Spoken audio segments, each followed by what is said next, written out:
Hey, welcome mga boss. Muli, dito si Boss Gon. Gagawa po kami ng aking kasama, si Boss MJ, yung pamangkin ko. Ang gagawin namin ngayon ay ang tinatawag natin na easy creamy pudding. So, yung pamangkin ko magsasabi ko ano yung mga ingredients na kailangan niya. Okay, Boss MJ, ano ang mga kailangan natin?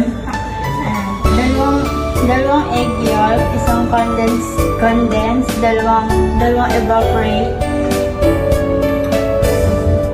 kalahati na 1/4, limang scoop na cornstarch. So, yung kalahati mga boss, yan, yung asukal. So, ang gagawin lang po natin, pagsasama-samahin natin yung ingredients, then hahaluin niya bago natin ilagay sa apoy para hindi siya masunog yung gagawin natin creamy pudding. So, si Boss MJ, siya lahat ang gagawa. So, ready ka na? Okay, game!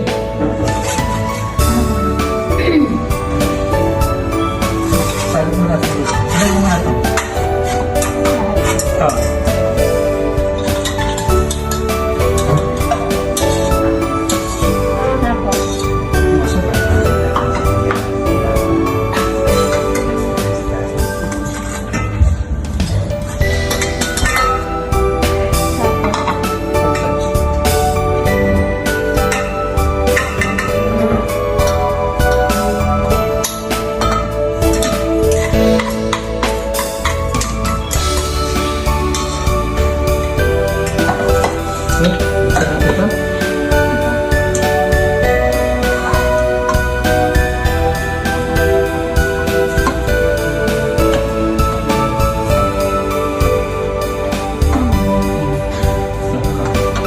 So guys, ako muna magbubukas para kahit tanda pag kaya hindi nyo magawa, hihingi kayo ng tulong sa nakakatanda para alam nyo kung anong gagawin. Para higit sa lahat, maging maingat, hindi kayo mahiwa.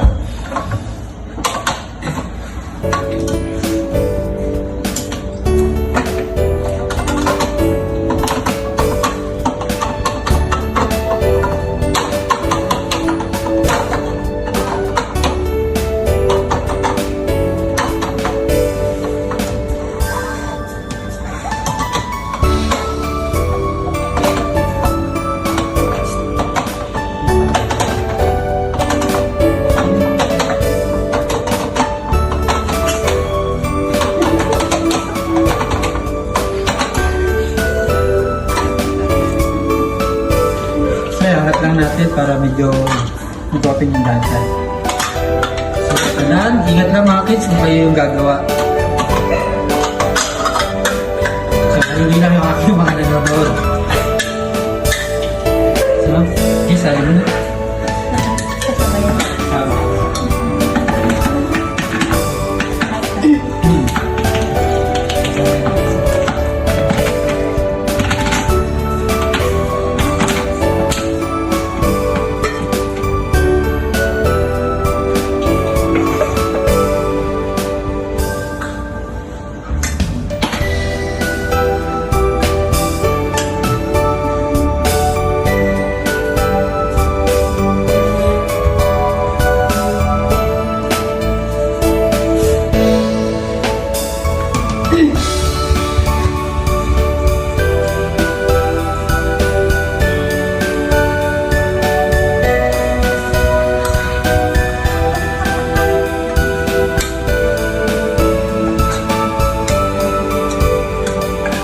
Ayun guys, na pag kasama-sama na ni Boss MJ yung mga ingredients, ang gagawin na lang natin ngayon is hahaluin na lang natin siya bago natin ilagay sa kalan. Okay, pwede na yan. Okay, sige, haluin.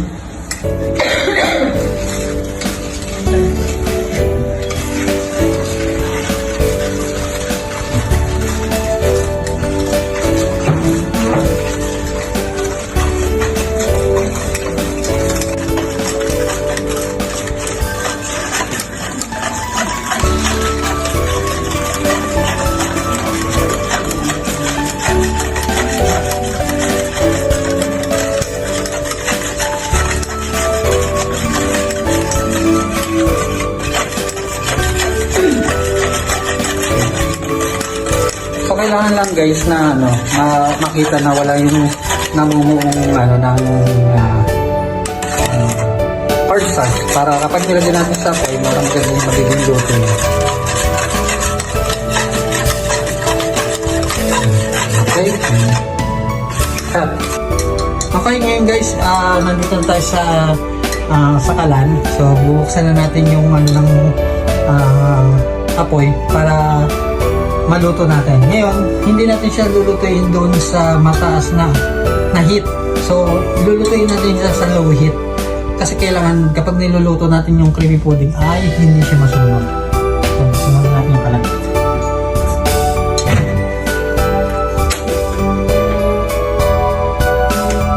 Okay, balik na ulit tayo kay Boss MJ kasi magtutuloy ng ating gagawin.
So yun guys, kailangan ng continuous yung paghahalo para kung sakali habang tumatagal, naluluto siya, hindi masunog yung nasa ilalim. Kasi kapag itinigil natin yung paghalo, doon nag-tick sa ilalim, medyo mag-iiba yung lasa ng cream pudding natin. Kaya kailangan hindi siya masunog.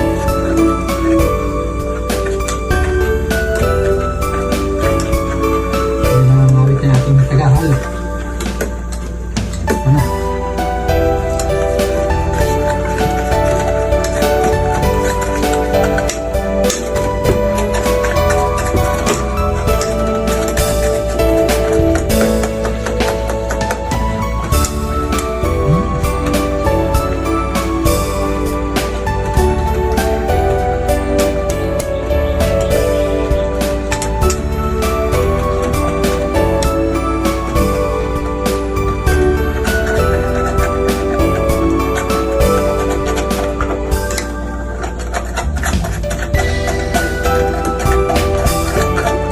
Ang gagawin natin para siyang ano lang, yung parang nasa custard ang dating. So dapat ay bigyan ganun yung consistent niya. Ayun. Diba? Pag medyo namin siya, so yun iwasan natin sa cream pudding natin. So kailangan ko finish yung paghalo para may iwasan kayo kasunod mo cream pudding din. Kailangan ito din siya para hindi siya sulit.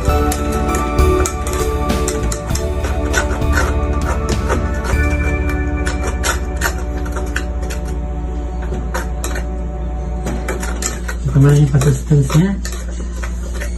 So guys, medyo lumalapot na yung ating cream pudding. So kasi yung aking si Boss MJ, pagka-graduate niya ngayong grade 10 ay ang kinuha niyang course is chef. So, kailangan sa chef, alam kung paano yung gagawin sa ganito. So, babalik na natin kay Boss MJ. So, nagiging consistent na yung ating ginagawang creamy pudding para kahit pa paano, alam niya kung pagdating ng school, hindi na rin siya manibago sa mga ginagawa. So, ngayon po pwede na rin ito, nililipat na rin natin ito sa isang lagyan. So, kailangan lang kung finish yung paghalo.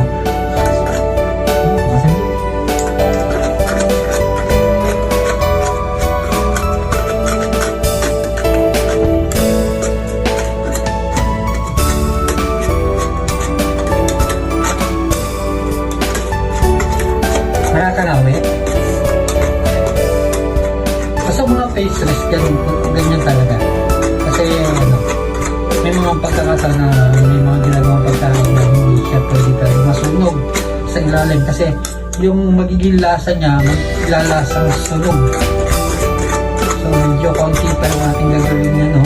Para maging thick pa yung ginagawang paghalo ni Boss MJ. So medyo gawit na si Boss MJ.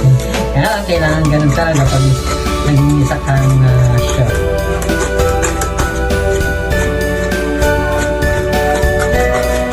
So kasama pala natin si D Brothers, yung papa ni Boss MJ. So nagbibigay rin siya. What's up mga boys?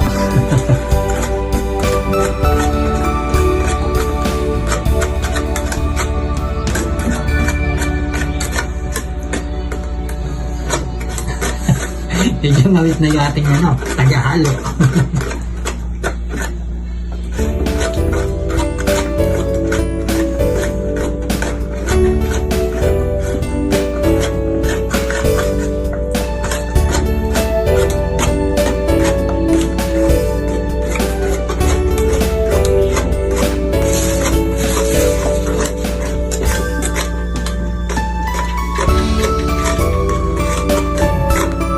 Si Boss MJ. Kasi kailangan talaga siyang haluin para hindi masunog yung custard natin. So parang kapag ginawa natin yan na ay naging masarap at naging malasa, hindi siya maglalasang sunog.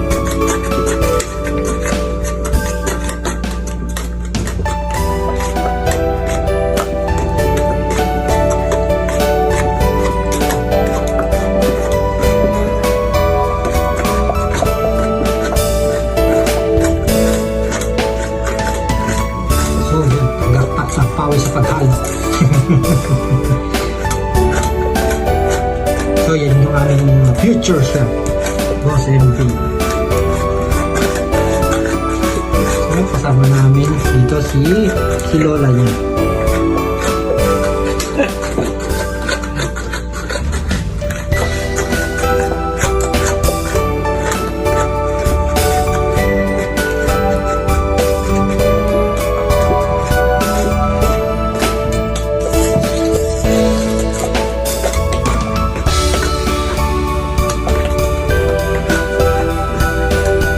So yun guys, medyo na, mabango. Mabango ng luto mo, boy. Naaamoy na namin. Dandan lang, baka maano. So tandaan doon sa mga bata, kapag kayo yung gagawa, tandaan nyo, hihingi kayo ng tulong doon sa mga nakakatanda sa inyo para kayo ma-guide. So ngayon papatayin na natin yung apoy para kasi halos maganda na yung consistence no ating custard. So yan guys, nakulukan. So papatayin na natin. Basta patayin mo yung kalan natin. Ayan. So yung init na lang nung pinaglagyan, yan na lang ang mag-aano. So kailangan lang continuous pa rin yung halo para hindi dumikit. So mamaya isasali natin siya sa isang lalagyan.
So ngayon guys, sasali na natin doon sa lalagyan. Boss MD. Basta ingat lang mga kids kung kayo yung gagawa. Huwag laging hihingi ng tulong.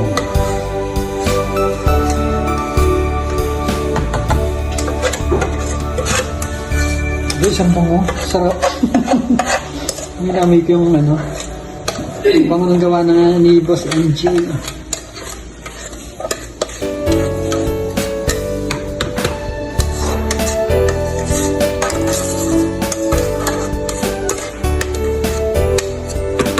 So, yun.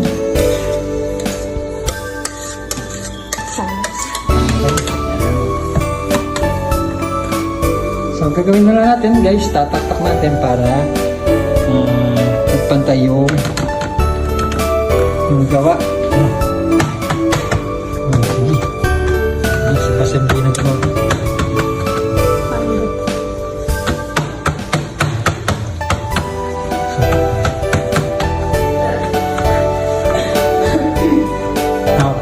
Boss MJ, okay na? And After po, tapos po mapantay, lalagay po natin siya sa ref.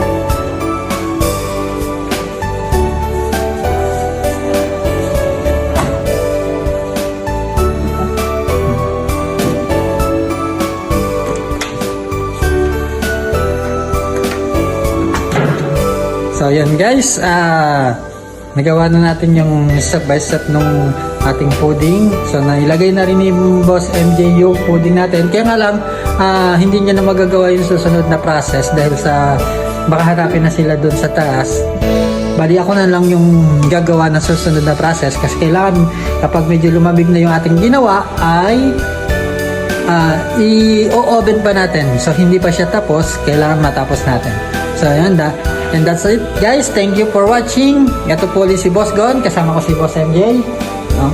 And maraming salamat po sa inyo.